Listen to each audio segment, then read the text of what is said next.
झाले गुलाम मोकळे, झाले गुलाम मोकळे, भीमा तुझ्या जन्मामुळे. नमस्कार, मी रुपाली कसबे. साम्राज्य न्यूज चॅनलमध्ये आपलं सर्वांचं स्वागत आहे. डॉक्टर बाबासाहेब आंबेडकर यांच्या 132व्या जयंतीनिमित्त वंदन महामानवाला या विशेष कार्यक्रमामध्ये आपणा सर्वांचं स्वागत आहे. आपल्यासोबत आज डॉक्टर गौतम कांबळे यांचं आपल्याला मार्गदर्शन मिळणार आहे. ते डॉक्टर बाबासाहेब यांच्या अर्थशास्त्र या विषयावर त्यांनी महाराष्ट्रभर व्याख्याने, परिसंवाद, चर्चासत्रे यामध्ये सहभाग घेऊन डॉक्टर बाबासाहेब आंबेडकर यांचे अर्थकारण सर्वदूर पोहोचवण्याचा प्रयत्न केलेला आहे. तर आपण त्यांच्याशी संवाद साधणार आहोत. नमस्कार सर. नमस्ते. साम्राज्य न्यूज चॅनलमध्ये आपलं स्वागत आहे सर. धन्यवाद. सर, आपण डॉक्टर बाबासाहेबांबद्दल तर आपण ऐकणारच आहोत, पण त्याच्या आधी मला तुमच्याबद्दल ऐकून म्हणजे जाणून घ्यायचं आहे. तर सर, तुमचं शिक्षण, तुमचं कार्यक्षेत्र, तुमचं छंद वगैरे आम्हाला ऐकायला आवडेल सर. नक्कीच. नमस्कार. मी प्राध्यापक डॉक्टर गौतम कांबळे, पुण्यश्लोक अहिल्यादेवी होळकर सोलापूर विद्यापीठातील सामाजिक शास्त्र संकुलाचा संचालक म्हणून गेली 5 वर्षे काम करते. एकूण 23-24 वर्ष या उच्च शिक्षणामध्ये मी कार्यरत आहे. MA PhD हे मी शिवाजी विद्यापीठ कोल्हापूर येथून पूर्ण केलेलं आहे. त्याच्यापूर्वी BA जे आहे ते दयानंद कॉलेज सोलापूर येथून झालेलं आहे. MA झाल्यानंतर MPhilची जी काही पदवी असते संशोधनाची, तो MPhilचा पदवीचा विषयसुद्धा माझा डॉक्टर बाबासाहेब आंबेडकरांच्या आर्थिक विचारावरच होता. PhD हे पूर्णपणे डॉक्टर बाबासाहेब आंबेडकरांच्याच आर्थिक योगदानावर मी पूर्ण केलेलं आहे. PhD झाल्यानंतर वेगवेगळे जे काय नॅशनल लेवलचे जे काय फंडिंग एजन्सी असतात, त्याच्यामध्ये UGC आहे, ICSSR आहे, यांनी काही संशोधन प्रकल्प जे आहेत ते मला दिले होते. ते सुद्धा डॉक्टर बाबासाहेब आंबेडकरांच्या विषयाशी संबंधित होते, विशेषतः अर्थकारणाविषयी संबंधित होते. अलीकडच्या काळामध्ये 125व्या जयंतीनिमित्त डॉक्टर बाबासाहेब आंबेडकरांचं मॉनिटरी इकॉनॉमिक्समधलं जे काही योगदान आहे त्याच्यावरती एक पुस्तक जे आहे ते या माध्यमातून आलेलं आहे. बार्टी जी संस्था आहे पुण्याची, त्या बार्टी संस्थेमध्ये त्या संस्थेच्या वेगवेगळ्या समित्यावर मला काम करण्याची संधी मिळाली.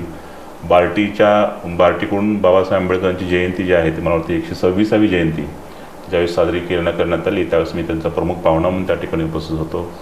बार्टीनं स्वतः मला 3 लाखाचा संशोधन प्रकल्प जो आहे तो या डॉक्टर आंबेडकरांच्या आर्थिक विचार संबंधित मला त्यांनी दिलेला होता आणि तो प्रोजेक्टसुद्धा बार्टीला या ठिकाणी सादर करण्यात आलेला आहे. तर ही माझी छोटीशी ओळख आहे जी बाबासाहेब आंबेडकरांशी संबंधित आहे. त्याच्यानंतर मग अर्थकारणाविषयी जे काही प्रश्न असतील ते आपण मग टप्प्याटप्प्यानं त्याचा जो काही उकल किंवा त्याची जी काही माहिती जी आहे जसं आपण विचाराल त्याप्रमाणे मी सांगत आहे. सर, तुमचं छंद वगैरे काय? छंद मला वाचायला आवडतं. मला चांगली गाणी ऐकायला आवडतात. मला चांगलं एखादी व्यवस्था विस्कळीत झाली असेल तर ती चांगली कशी करायची याच्याकडे माझं चांगलं स्किल आहे. आणि चांगलं प्रशासन, चांगलं विद्यार्थ्यांना चांगलं मार्गदर्शन हेच माझे छंद आहेत आणि त्याच्यावरच मी काम करत असतो आणि त्याच्यामध्ये मला आनंद घेत असतो.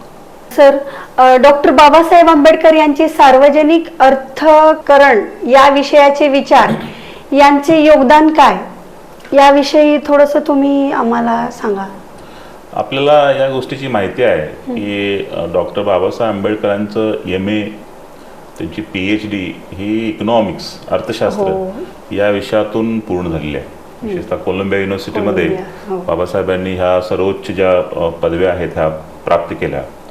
आणि MA अर्थशास्त्र करत असताना किंवा PhD अर्थशास्त्रामध्ये करत असताना बाबासाहेबांनी वेगवेगळ्या विषयावर अर्थशास्त्राच्या त्यांनी स्पर्श केलेला आहे.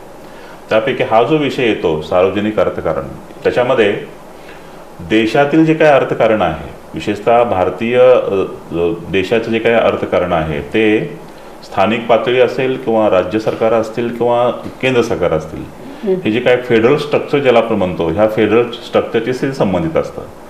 आता हे करत असताना बाबासाहेबांनी काही सूचना ज्या आहेत त्यावेळेस केलेल्या होत्या आणि ते आजही आपल्या देशामध्ये जसे तशा लागू आहेत. विशेषतः त्या काळामध्ये बाबासाहेबांनी फायनान्स कमिशन ज्याला आपण वित्त आयोग म्हणतो त्या वित्त आयोगाची स्थापना बाबासाहेबांनी त्या काळात केली आणि आजही फायनान्स कमिशन हे कार्यरत आहे. ह्या फायनान्स कमिशनच्या माध्यमातून देशामध्ये जेवढा पैसा एकत्र येतो तो पैसा वेगवेगळ्या राज्यांना कसा डिस्ट्रीब्यूट करायचा, कसा तो वितरित करायचा, याचं महत्त्वाचं काम जे आहे ते फायनान्स कमिशन करत असतं. आणि या फायनान्स कमिशनला राष्ट्रपतीची मंजुरी असते. दर 5 वर्षानंतर फायनान्स कमिशन जे आहे ते फायनान्स कमिशन या आपल्या देशामध्ये कार्यरत आहे. आणि आजही बाबासाहेबांनी त्या काळात जे सूचना केली होती देशाला की आपल्या देशाला वित्त आयोगाची आवश्यकता आहे, फायनान्स कमिशनची आवश्यकता आहे आणि ती फायनान्स कमिशनची स्थापना किंवा बाबासाहेबांनी केलेली जी काही सूचना आहे ती सूचना ही देशाने मान्य केली आणि आजही फायनान्स कमिशनच्या माध्यमातून देश जो आहे तो चालतो. जसं फायनान्स कमिशनची स्थापना केली तसंच त्याच पद्धतीनं देशामध्ये जे काही वेगवेगळे टॅक्स आहेत, वेगवेगळ्या प्रकारचे टॅक्स असतात देशात. वेल्थ टॅक्स असतो, सेल टॅक्स असतो, इन्कम टॅक्स असतो, प्रॉपर्टी टॅक्स असतो. हे जे काही वेगवेगळे टॅक्स जे आहेत ते राष्ट्रीय पातळीवर कोणते असावेत, राज्य पातळीवर कोणते असावेत, स्थानिक पातळीवर कोणते असावेत, याची एक सुसंबद्ध पद्धतीनं बाबासाहेबांनी रचना जी आहे ती करून ठेवलेली आहे. आजही जे काय टॅक्सेस आहेत ते जे टॅक्स लादले जातात किंवा टॅक्स आकारले जातात ते टॅक्स आकारणी कशा पद्धतीनं करणं गरजेचं आहे त्याची सुद्धा बाबासाहेबांनी एक चांगली माहिती त्यांच्या एमफिलच्या त्यांच्या MAच्या आणि PhDच्या त्या प्रबंधामध्ये नमूद केल्याचं दिसून येतं. सर, प्रॉब्लेम ऑफ रुपी या ग्रंथाबद्दल थोडंसं सर आम्हाला सांगा. नक्कीच. The problem of rupee, its origin and solution असं तो संपूर्ण ग्रंथ आहे जो बाबासाहेब आंबेडकरांनी डॉक्टर ऑफ सायन्स या पदवीसाठी लंडन स्कूल ऑफ इकॉनॉमिक्समध्ये बाबासाहेबांनी हा ग्रंथ लिहिला. आणि या ग्रंथाविषयी लोकांना समजून घेण्याची खूप इच्छा आहे. जसं ज्यावेळेस मी वेगवेगळ्या ठिकाणी व्याख्यान देतो त्यावेळेस हा प्रश्न विचारला जातो, द प्रॉब्लेम ऑफ रुपीबद्दल आम्हाला सांगा वगैरे जे आहे ते. मला जसं या ठिकाणी सांगायला आवडेल की गेल्याच महिन्यामध्ये काही दिवसापूर्वी बाबासाहेबांनी लिहिलेल्या ह्या ग्रंथाला 100 वर्ष पूर्ण झाली आणि काही ठिकाणी याच्या संबंधीचं वर्कशॉप किंवा कार्यशाळा किंवा सेमिनारसुद्धा देशामध्ये काही ठिकाणी झालेले आहेत. आता the problem of rupee, its origin and solution या ग्रंथामध्ये काय आहे हे थोडंसं समजून घेणं आवश्यक आहे. बऱ्याच वेळा असं म्हटलंही जातं की जी काल 1 एप्रिल झाली म्हणजे 1 एप्रिल ही जी आहे ही रिझर्व्ह बँक ऑफ इंडियाच्या स्थापनेचा दिवस आहे. आणि रिझर्व्ह बँक ऑफ इंडियाची स्थापना मग बाबासाहेबांचं योगदान काय आहे असे अनेक प्रश्न त्याच्यामध्ये विचारले जातात. आपण हे एक गोष्ट लक्षात ठेवली पाहिजे की ज्यावेळेस रिझर्व्ह बँक ऑफ इंडियाच्या निर्मितीची प्रक्रिया सुरू होती, निर्मितीची प्रक्रिया, आता रिझर्व्ह बँक ऑफ इंडियाची स्थापना 1 एप्रिल 1935ला झाली, पण त्याच्यापूर्वी बाबासाहेबांनी 1923ला हा ग्रंथ लिहिलेला होता. आणि ज्यावेळेस मग रिझर्व्ह बँक ऑफ इंडिया निर्मितीची प्रक्रिया सुरू झाली त्यावेळेस ते जे काही हिल्टन यंग कमिशन होतं जे रिझर्व्ह बँक ऑफ इंडिया निर्मितीच्या प्रक्रियेमध्ये होतं, त्यांनी जो ग्रंथ आधार म्हणून ठेवलेला होता रिझर्व्ह बँक ऑफ इंडियाच्या स्थापनेसाठी म्हणून, तो ग्रंथ होता हा the problem of rupee, its origin and solution. आणि ज्यावेळेस मग अशी चर्चा सुरू झाली की मग भारतामध्ये कुठल्या प्रकारची सिस्टीम, ज्याला आपण gold standard, gold exchange standard हे 2 सिस्टीम आहेत, सुवर्ण परिमाण आणि सुवर्ण विनिमय परिमाण असं त्याला म्हणतो आपण. हे 2 परिमाणामध्ये कुठली पद्धत भारताने स्वीकारली पाहिजे याच्याविषयी फार मोठे डिबेट जी आहे ती झालेली आहे. बाबासाहेब आंबेडकर आणि केन्समध्ये, केन्स हा मॉडर्न इकॉनॉमिस्ट आहे, ज्यांनी जागतिक महामंदी दूर करण्यासाठी प्रयत्न केले, तर केन्स आणि बाबासाहेब आंबेडकरांमध्ये फार मोठे तो डिबेट आहे. आता तो संदर्भ आणि मग हे the problem of rupee, its origin and solution या ग्रंथाचा संदर्भ आपल्याला कसं जोडता येईल हे थोडंसं पहा. बाबासाहेब आंबेडकरांचं म्हणणं असंच होतं की ज्यावेळेस देशामध्ये सुवर्ण परिमाण पद्धती जर आपण स्वीकारली तर आज जी काय भाववाढ झालेली आहे ती भाववाढ होणार नाही. कारण सोनं जे आहे, गोल्ड, हे तारण म्हणून ठेवूनच पैशाची निर्मिती जी आहे ती करावी लागेल. उलट परिस्थितीमध्ये जे केन्स, ज्याचं नाव मी घेतलं आता, जॉन मेनॉर्ड केन्स, त्यांचं म्हणणं होतं की सुवर्ण परिमाणापेक्षा सुवर्ण विनिमय परिमाण ही जी काय व्यवस्था जर का ठेवली तर मग थोडंसं सोनं आणि मग फॉरेन डिबेंचर्स, ज्याला डिबेंचर्स म्हणतो आपण, शेअर्स वगैरे म्हणतो, ह्या दोन्ही तारण ठेवून आपल्याला पैसे छपाई करता येऊ शकतात.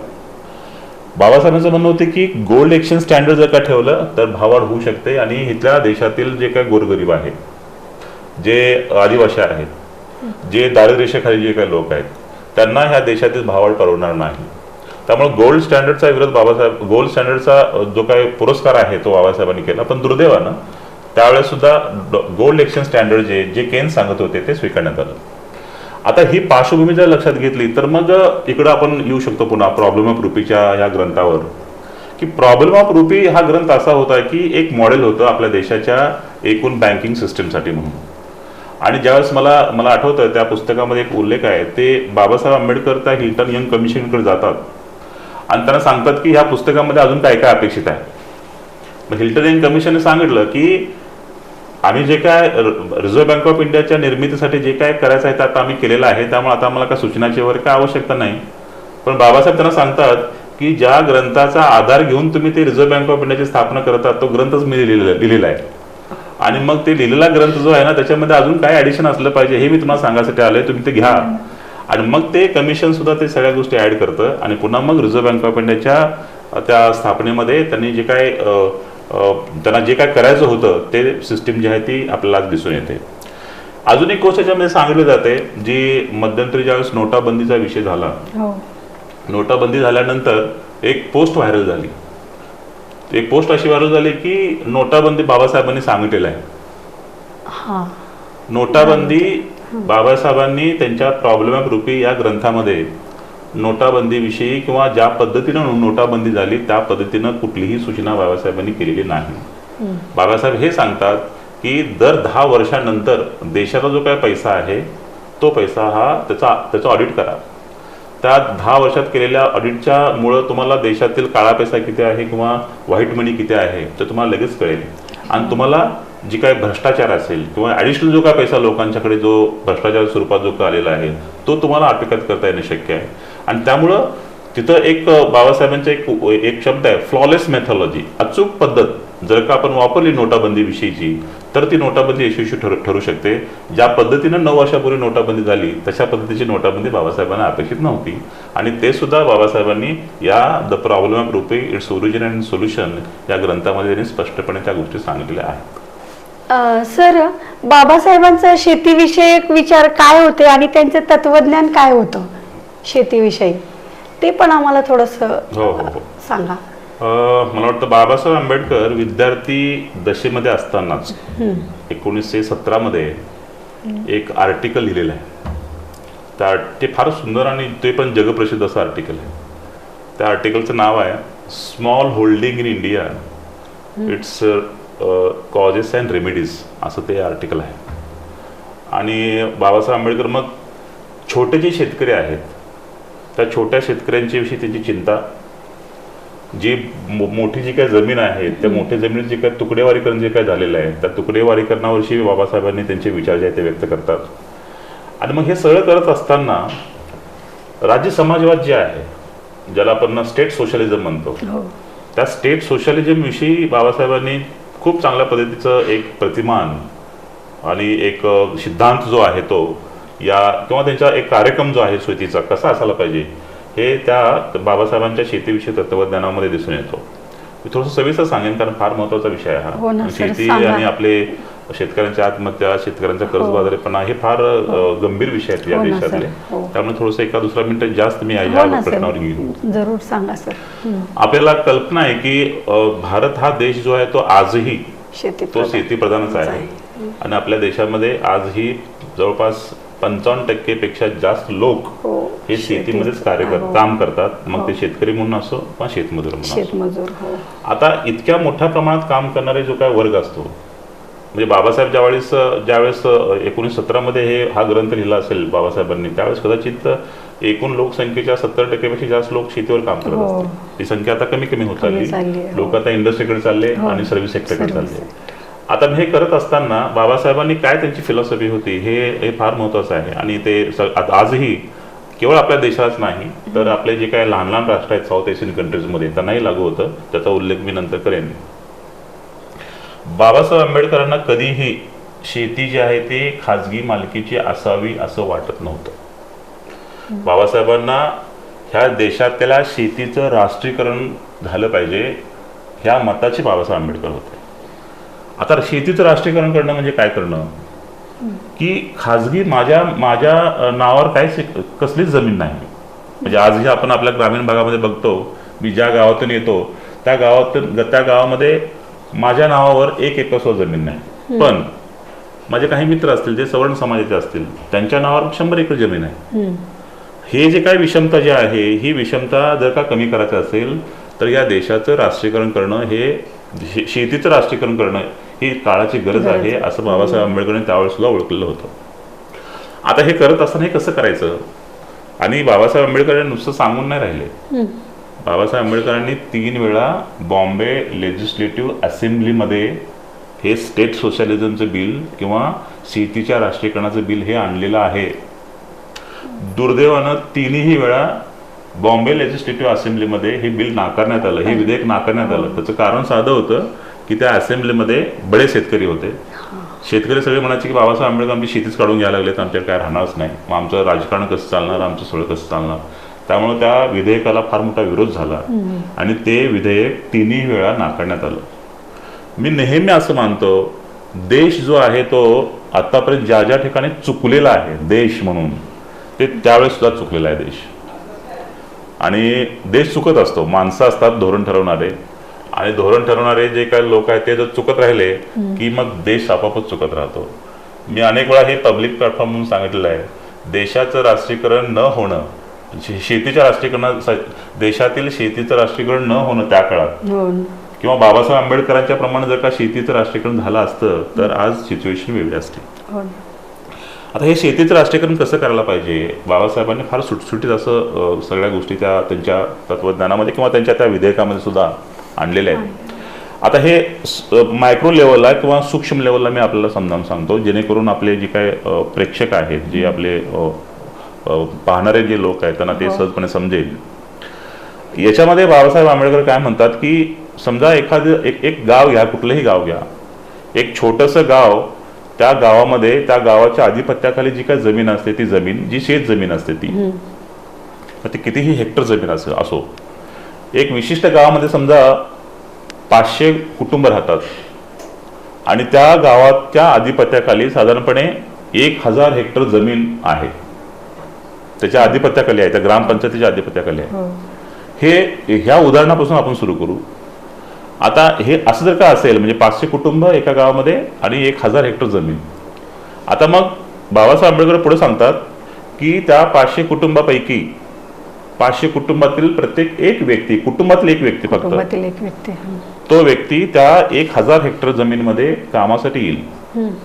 दुसऱ्याची गरज नाही, दुसरा तो इंडस्ट्री सर्व्हिस सेक्टरमध्ये जिथे कुठे जायचं असेल जाऊ शकतात, पण ज्याला कुणाला कामच नाही तो एखादा व्यक्ती त्या 1000 हेक्टरमध्ये तो काम करण्यासाठी येऊ शकतो. त्या शेतीमध्ये जे कोणतं उत्पादन घ्यायचं आहे ते संपूर्ण उत्पादन घेण्याची जबाबदारी शासनाचीच राहील.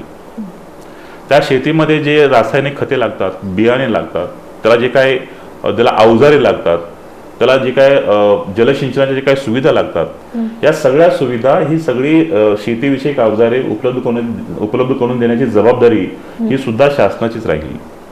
जे कोणतं उत्पादन घ्यायचं आहे ते उत्पादन सुद्धा कोणतं घ्यायचं आहे, काय घ्यायचं आहे हे सुद्धा शासनच ठरवेल. त्या घेतलेल्या उत्पादनाची विक्री हे सुद्धा शासनच करेल.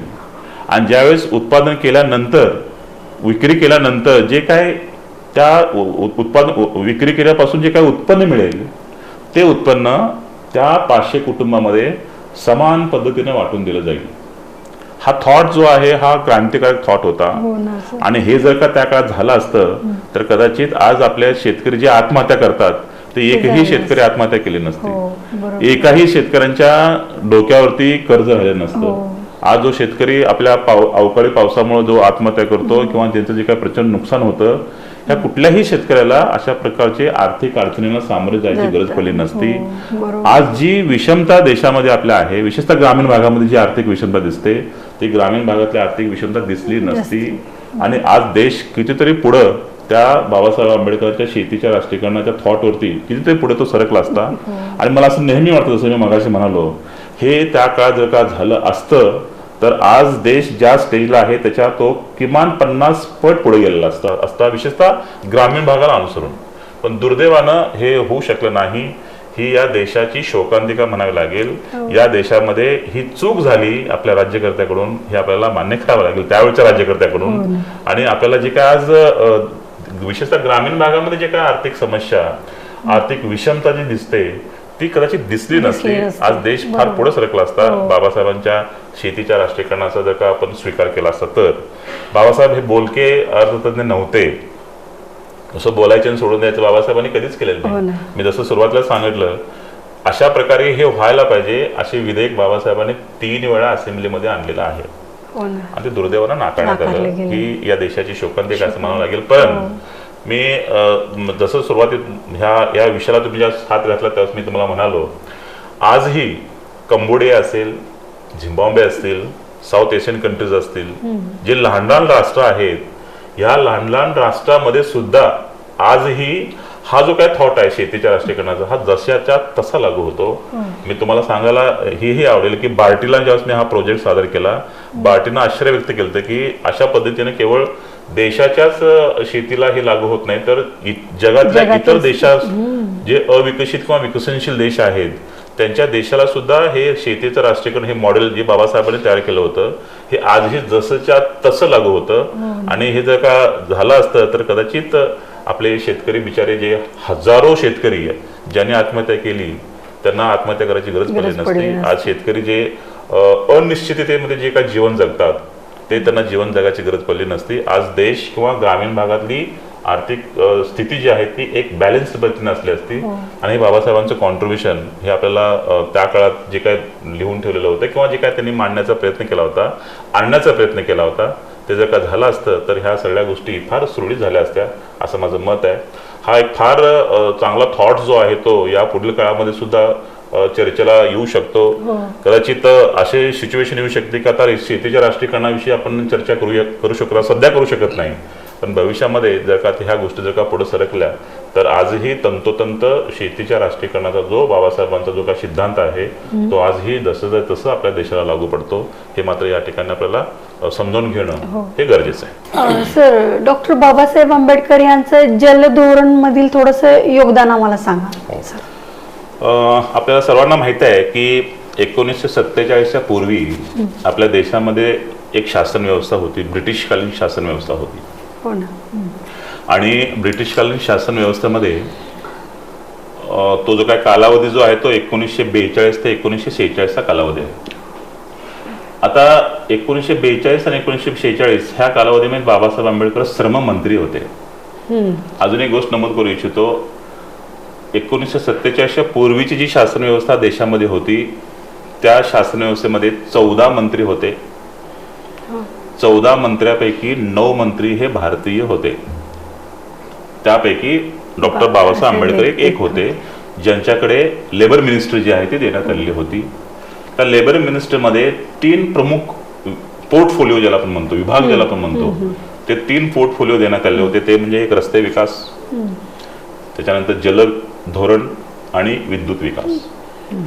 आता हे करत असताना बाबासाहेब आंबेडकरांनी जलधोरणाविषयी, आपल्या जलधोरणाविषयी काय योगदान दिलेलं आहे हे थोडंसं माहिती करून घेणं हे गरजेचं आहे. जलधोरणाविषयी अलीकडच्या काळामध्ये सुद्धा मला वाटतं 2014 मला वाटतं 2014 मध्ये आपल्या देशाचं जलधोरण एक जाहीर झालं. त्या धोरणावर सुद्धा अजूनही बाबासाहेब आंबेडकरांनी त्या काळात जे जलधोरण स्वीकारलं त्याचा प्रभाव आजही आहे. आता ते काय आहे जलधोरण हे थोडंसं आपण समजून घेऊ, म्हणजे आपल्याला अनेक गोष्टीचा उलगडा जो तो होऊ शकेल. बाबासाहेब आंबेडकर म्हणायचे की या देशामध्ये पाण्याच्या कमतरतेपेक्षा अति पाण्यामुळं किंवा फ्लड ज्याला आपण म्हणतो, दुष्काळ नाही, ओला दुष्काळ ज्याला आपण म्हणतो, पूर ज्याला आपण म्हणतो, त्याच्यामुळे लोक जास्त मरतात. कमी पाण्यामुळे माणसं मरत नाहीत, तर फ्लडमुळं किंवा ओला दुष्काळामुळं किंवा त्या पुरामुळे, महापुरामुळे वगैरे लोकांची मरण्याची संख्या जास्त आहे. आणि त्याला आकडेवारी सुद्धा तशीच आहे. आता हे जे काय फ्लड आहे किंवा दुष्काळ जो ओला दुष्काळ आहे हे कसं कंट्रोल करायचं, किंवा तुम्हाला मी नंतर त्या विषयावर घेऊन जाईन. फार तर जलधोरण राबवत असताना जे मोठे मोठे जे काय डॅम आहेत, ज्याला धरणं म्हणतो आपण, या देशातलं सगळ्यात मोठं धरण त्याला दामोदर खोरं प्रकल्प म्हणतो आपण. हो. दामोदर व्हॅली, ज्याच्यामध्ये आजही हजारो मेट्रिक टन पॉवर जनरेशन होते, आजही होते. हजारो लाखो हेक्टर जमीन पाण्याखाली आहे त्या दामोदर व्हॅली प्रकल्पामुळे. केवळ दामोदर व्हॅली प्रकल्प नव्हे, दामोदर खोरं प्रकल्प नाही, तर तसे महानदी प्रकल्प आहे, तसं सोन नदी प्रकल्प आहे, तसं अजून मी विसरलो कुठलं तरी ते एक आहे, म्हणजे हिराकुंड प्रकल्प आहे. हे ठळक जे प्रकल्प आहेत हे सगळे बाबासाहेब आंबेडकरांनी 1942 ते 1946 या काळात सर्व मंत्री असताना स्थापन केलेले आहेत. हे ठळक येणारे गोष्टी. याच्या व्यतिरिक्त उत्तर प्रदेश, बिहार, ओरिसा, वेस्ट बेंगॉल ही जी काही 5-6 राज्य आहेत, या 5-6 राज्यामध्ये 26 असे प्रकल्प आहेत, असे की ज्या प्रकल्पाची सुरुवात बाबासाहेबांनी केली, ते प्रकल्प कार्यान्वित सुद्धा केले. ज्याला आपण कोनशिला म्हणतो, उद्घाटन करणं, कोनशिला. त्या कोनशिला अशा 26 प्रकल्पाचं उद्घाटन करताना ज्या कोनशिला बसवलेल्या आहेत तिथं बाबासाहेब आंबेडकरांचं ठळकपणे नाव आहे. 26 कोनशिला. आणि मग ते जे काही राज्य आहेत ना, ह्या राज्यामध्ये पाण्याचा कधीच प्रश्न निर्माण होत नाही. तिथल्या शेतकऱ्यांना कधीच असं आपल्यासारखं कमी पाण्यामुळे त्यांना हे करावं लागतं, आत्महत्या करावं लागतात किंवा असे तुम्हाला फारसं दिसणार नाही. मग हा त्यांच्या योगदानाचा खरा भाग. त्याच्यानंतर जलधोरण राबवत असताना नौकानयन, ज्याला आपण एका राज्यातून दुसऱ्या राज्यामध्ये वस्तू घेऊन जाणं, अंतर्गत व्यापार ज्याला आपण म्हणतो, त्या पद्धतीची नौकानयनाची सुद्धा व्यवस्था बाबासाहेबांनी सुचवली होती आणि ती राबवण्यात सुद्धा आली. केवळ प्रोजेक्ट, पाण्याचे प्रोजेक्ट राबवून बाबासाहेब थांबले नाही, तर पाण्याच्या प्रोजेक्ट पासून वीज निर्मिती कशी होईल ते सुद्धा त्यांनी पाहिलं. आणि आज जसं मी सुरुवातीलाच म्हणालो, हजारो मेट्रिक टन वीज निर्मिती जी आहे या मोठमोठ्या प्रकल्पामुळे होतं. हजारो कोटीचं उत्पन्न या प्रोजेक्टमुळं त्या संबंधित राज्याला, देशाला हे मिळत असतं. आणि हे बाबासाहेब आंबेडकरांचं फार मोठं योगदान आहे. अजून मला एक स्पष्टपणे जे आता रिलेव्हन्स जो आहे तो सांगतो. आपल्या देशातलं जे काही जलधोरण जे आहे, हे जलधोरण एक कमिशन ठरवतं, ज्याला केंद्रीय जल आयोग असं म्हणतात, ज्याला सेंट्रल वॉटर कमिशन असं म्हणतात. आत्ताही त्याच सेंट्रल वॉटर कमिशन कडून, त्याच केंद्रीय जल आयोगाद्वारे आपल्या देशाचं जलधोरण ठरवलं जातं. आणि ह्या केंद्रीय जल आयोगाची स्थापना बाबासाहेब आंबेडकरांनी 1946 मध्ये केली. आणि त्याच जल आयोगाद्वारे आजही आपल्या देशाची वॉटर पॉलिसी करते. आजही आपल्या देशाचं संपूर्ण जे काही जलविषयक जे काही कार्यक्रम जे आहेत हे देश पातळीवर घेतले जातात. मला एक गोष्ट तुम्हाला या ठिकाणी अजून एक सांगावीशी वाटेल. आपल्या देशामध्ये गेल्या 4 वर्षापूर्वी नमामि गंगे नावाचा प्रकल्प जो आहे तो हाती घेतलेला होता. आणि नमामि गंगेचं ज्यावेळेस ह्या सगळ्या गोष्टी सुरू झाल्या, त्यावेळेस मग ते कसं राबवलं पाहिजे ही चर्चा ज्यावेळेस सुरू झाली, त्यावेळेस मग जलधोरण कसं असायला पाहिजे. आणि जलधोरण मग हे करत असताना मग बाबासाहेबांनी जे काही जलधोरण स्वीकारलेलं आहे ते आपण इम्प्लिमेंट केलं. तर त्याच्यामध्ये हा जो काही विचार आहे तो पुढे आला. आणि मग बाबासाहेब या जलधोरणावर, बाबासाहेबांच्या जलधोरणावर एका व्यक्तीनं आपल्या देशामध्ये फार मोठं पायनोरिंग वर्क, ज्याला बेंचमार्क म्हणतो, ते काम केलं सुखदेव थोरातांनी, जे विद्यापीठ अनुदान आयोगाचे माजी अध्यक्ष होते. जवाहरलाल नेहरू युनिव्हर्सिटीचे ते प्रोफेसर होते. सुखदेव थोरातांनी त्याच्यावरती लिहिलेलं आहे. आणि मग उमा भारतींनी सुखदेव थोरातांना विनंती केली की तुम्ही आमच्या ह्या मिनिस्ट्रीमध्ये या आणि बाबासाहेब आंबेडकरांचं जे काही जलधोरण आहे ते आम्हाला समजावून सांगा. मग तिथं सगळ्या गोष्टी चर्चा होत असताना उमा भारतींनी त्या आपल्या सुखदेव थोरातांना विनंती केली की तुम्ही काय अपेक्षा करता या जयंतीच्या निमित्तानं. मग सुखदेव थोरातांना म्हणाले की 14 एप्रिल जो आहे ना तो वॉटर डे म्हणून साजरा करा. वॉटर डे, जलदिन, पाणी दिवस. आणि तुम्ही जर वेबसाईटला गेलात तर 14 एप्रिल हा सेंट्रल वॉटर कमिशनच्या माध्यमातून जलदिन म्हणून साजरा केला जातो. तो सुखदेव थोरातांच्या सूचनेवरून केला जातो. बाबासाहेब आंबेडकरांनी जलधोरणामध्ये जे कॉन्ट्रीब्युशन दिलेलं आहे त्या कॉन्ट्रीब्युशन ते केलं जातं हे या देशाला माहिती नाही आहे. जलदिन जो आहे ना तो फक्त आणि फक्त 14 एप्रिलला सेलिब्रेट केला जातो. आणि तो बाबासाहेब आंबेडकरांचं ते जलधोरण जे विजनरी बाबासाहेबांची होती त्या विजनरीला अनुसरून हे केलं जातं. हे आपण या ठिकाणी लक्षात ठेवणं हे गरजेचं आहे. आणि ते डिपार्टमेंट जे आहे ती जी मिनिस्ट्री आहे ती मिनिस्ट्री आजही पाणी दिन जो आहे किंवा जलदिन जो आहे तो 14 एप्रिलला बाबासाहेबांच्या स्मरणार्थ साजरा करते. हे या ठिकाणी आपण समजून घेणं हे गरजेचं. सर, डॉक्टर बाबासाहेब आंबेडकर यांचं विद्युत विकास याबद्दल काय योगदान आहे सर?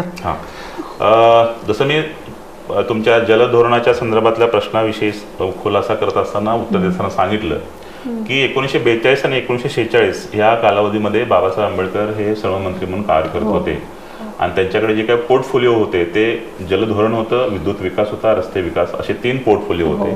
त्याच्यामध्ये जलधोरणाविषयी आपण माहिती करून घेतलेली आहे. आता आपण विद्युत विकास जे आहे त्याच्याविषयी माहिती करून घेत असताना आपण काही गोष्टी ज्या आहेत हे थोडंसं समजून घ्यायला हवं. आपल्याला माहित आहे की नॅशनल थर्मल पॉवर कॉर्पोरेशन, ज्याला आपण एनटीपीसी म्हणतो, जिथे आपल्या जवळच आहे, एनटीपीसीची स्थापना असेल. महाराष्ट्र इलेक्ट्रिसिटी म्हणजे MSEB, महाराष्ट्र इलेक्ट्रिसिटी बोर्ड, असंच काय, महाराष्ट्र स्टेट इलेक्ट्रिसिटी बोर्ड. जसे महाराष्ट्र स्टेट इलेक्ट्रिसिटी बोर्ड आहे तसंच कर्नाटकमध्ये कर्नाटक स्टेट इलेक्ट्रिसिटी बोर्ड आहे. तसंच ते वेगवेगळ्या राज्यामध्ये त्यांच्या राज्यामध्ये ते आहे. आता हे महाराष्ट्र स्टेट इलेक्ट्रिसिटी बोर्ड किंवा नॅशनल थर्मल पॉवर कॉर्पोरेशन आणि त्याच्या मग वरी सेंट्रल इलेक्ट्रिसिटी ऑथॉरिटी, ज्याला केंद्रीय वीज प्राधिकरण आपण म्हणतो मराठीमध्ये. भारतामध्ये, आपल्या देशामध्ये विद्युत धोरण जे आहेत हे इंडिव्हिज्युअल घरी वापरण्यासाठी त्याचे युनिट्स वेगळे असतात, व्यापारासाठी त्याचे युनिट्स वेगळे असतात, कमर्शियलसाठी वेगळं असतं आणि डोमेस्टिकसाठी वेगळं असतं. आता हे वेगळे पण असायला पाहिजे हे बाबासाहेबांनी सांगितलेलं आहे. डोमेस्टिकला रेट कमी युनिट जे आहे ना ते युनिट कमी असायला पाहिजे, युनिट पर युनिट कमी असलं पाहिजे. आणि प्रोफेशनलसाठी, व्यवसायासाठी ते युनिट थोडंसं अधिक असायला पाहिजे. ही सूचना विद्युत धोरणामध्ये बाबासाहेबांनी स्पष्ट सांगितलेली आहे. आता हे सांगत असताना हे याचे युनिटचे दर कसे ठरवावे, प्रत्येक राज्याने हे कसं ठरवणं गरजेचं आहे, याचा मायक्रो अभ्यास जो आहे ना बाबासाहेबांनी त्या काळात केला आणि तो तसा ड्राफ्ट जो आहे तो मंजूर पण झाला आणि ते लागू पण झालं. आजही जे काही युनिट वाईज जे काही रेट्स ठरले जातात तिथं कुठंतरी बाबासाहेब आंबेडकरांच्या विद्युत धोरणाचा विचार जो आहे तो करूनच होतो. आणि मग हे जे काय नॅशनल लेवलला जे काय जे प्राधिकरण आहे, ज्याला आपण जसं मी मगाशी उल्लेख केला केंद्रीय वीज प्राधिकरण, या केंद्रीय वीज प्राधिकरणाच्या द्वारे आजही आपल्या देशातलं विद्युत धोरण हे ठरवलं जातं. आणि पुन्हा तुम्हाला सांगतो, बाबासाहेब आंबेडकर हे सर्व मंत्री असतानाच त्या केंद्रीय वीज प्राधिकरणाची स्थापना झालेली आहे. आजही वीज विषयक धोरण ठरवत असताना विजेचा ज्यावेळेस आपण विचार करतो त्यावेळेस आजही त्याच केंद्रीय वीज प्राधिकरणाद्वारे हे सगळे जी काही ध्येय धोरणं जे आहेत ते ठरवली जातात. आणि मग सेंट्रल इलेक्ट्रिसिटी ऑथॉरिटीकडून नॅशनल थर्मल पॉवर कॉर्पोरेशन किंवा MTPC जे आपल्या देशामध्ये वेगवेगळ्या ठिकाणी आहेत, अशा NTPC आपल्या देशामध्ये भरपूर आहेत. पॉवर ग्रीड असेल, NTPC असेल, प्रत्येक राज्यामध्ये असलेलं इलेक्ट्रिसिटी बोर्ड असेल, ही जी काही रचना जी आहे हे बाबासाहेबांनी त्या काळात तयार करून दिली देशाला. आणि त्याद्वारेच आजही आपलं विद्युत विकास, विद्युत धोरण जे आहेत हे ठरवलं जातं. आणि हे मला वाटतं फारसं लोकांना माहिती नसावं, केंद्रीय वीज प्राधिकरणाची स्थापना बाबासाहेबांनी केली आहे किंवा केंद्रीय वीज प्राधिकरण काय आहे हे सुद्धा नसावं माहिती. परंतु हे बाबासाहेबांनी त्या काळात सगळ्या गोष्टी करून ठेवलेल्या आहेत. आणि जे आज आपण जे काय ज्या लक्झरी एन्जॉय करतो इलेक्ट्रिसिटीच्या माध्यमातून, ते बाबासाहेबांनी त्यावेळेस केलेलं हे फार मोठं योगदान आहे असं मी मानतो. मी नेहमी असं मानणाऱ्यापैकी आहे, फक्त बाबासाहेब आंबेडकरांना आपण राज्यघटना एवढेच काही लोकांना माहिती आहे. या देशातल्या 70% लोकांना बाबासाहेब हे फक्त घटनेचे शिल्पकार एवढंच माहिती आहे. मी थोडंसं धाडसानं बोलतो, मी अनेक ठिकाणी बोललेलं आहे. 100% बाबासाहेबांचं काम जर लक्षात घेतलं, 100% बाबासाहेबांचं काम आहे असं जर आपण विचार केला तर राज्यघटना त्यातनं मायनस केली तर 90% शिल्लक आहे, जिथं कोणाला काहीच करता येत नाही. म्हणजे राज्यघटनेचं जे काय काम आहे बाबासाहेबांचं त्यांच्या 100% कामामध्ये 10% आहे. बाकीचं 90% असं आहे तुम्हाला तिथं हाच लावता येत नाही, काय म्हणजे काहीच करता येत नाही. म्हणजे आज जी काही चर्चा विनाकारण सुरू आहे संविधानाविषयी चुकीची आहे मला माहित आहे, परंतु 100% पैकी फक्त 10% ते काम आहे. 90% एवढं मोठं कॉन्ट्रीब्युशन आहे जिथं कुणाला काहीही करता येत नाही. येत नाही. त्यामुळं बाबासाहेब आंबेडकरांचं आर्थिक मॉडेल, बाबासाहेबांचं आर्थिक प्रतिमान जर का ह्या देशानं लागू केलं तर हा देश कधीच विकसित झाला असता. मी अनेक वेळा म्हणतो की पंडित नेहरू असतील सुरुवातीच्या काळामध्ये, नंतरच्या काळामध्ये राजीव गांधी असतील, अलीकडच्या काळामध्ये आपले भारताचे माजी राष्ट्रपती अब्दुल कलाम जे असतील, की त्यांनी या देशाला महासत्ता होण्यासाठी स्वप्न पाहण्यासाठी एक विजन दाखवलं. राजीव गांधीने सुद्धा त्यांच्या काळामध्ये ग्रामीण भागाकडे लक्ष देण्यासाठी सुद्धा काही ध्येयधोरणं राबवली. पण हा देश विकसित व्हावा, हा देश श्रीमंत व्हावा, हा देश आर्थिक दृष्ट्या महासत्ता व्हावा यासाठी कोणी प्रयत्न केले असतील किंवा त्या पद्धतीचं जर प्रतिमान कोणी दिलं असेल, खरं काम ज्यांनी केलं असेल या देशामध्ये सर्वप्रथम, तर ते डॉक्टर आंबेडकरांनी केलं, हे या ठिकाणी आपण लक्षात ठेवणं गरजेचं आहे. त्यामुळे बाबासाहेब आंबेडकरांचे आर्थिक विचार आजही देशाला जसेच्या तसे लागू होतात. आणि जर का ते विचार आज लागू केले आपण, तर कदाचित भारताची विषमता असेल, देशातली जी काही महागाई असेल, देशातली जी काही गोरगरिबी असेल, ही कधीच नष्ट झाली असती आणि हा देश जो आहे तो फार वेगाने पुढे गेला असता.